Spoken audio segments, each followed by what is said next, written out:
Base करतो आपल्याला हे 3 बोटाचं अंतर सोडायचं आणि असं मार्किंग करायचं. बरं मार्किंग आलं ते मार्किंग खाली आलं. मार्किंग यासाठी केलं आहे की या गोलाच्या आतमध्ये 3 रंग टाकायचे. पहिला रंग त्या मार्किंगवर टाकला. दुसरा रंग टाकताना आधीच्या रंगांमध्ये थोडंसं त्याला मिक्स करून टाकलं. तिसरा रंग हा मध्ये पूर्ण भरून टाकला. हा झाला बेस.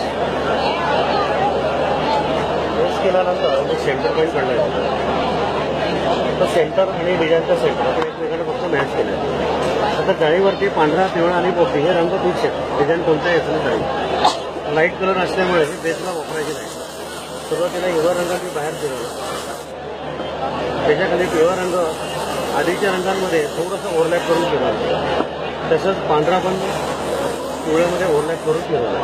आता शेवटी पिवळा रंग पांढऱ्यात मिक्स करायचा आणि डिझाईन हळूहळू हे पूर्ण करायचं. ठीक आहे. आता जे रंग आपण खाली टाकले होते ना त्या रंगांवरती हे सगळं डिझाईन हे तयार. ही पूर्ण प्रोसेस यात दिलेली आहे. रंग कोणती खाली टाकायची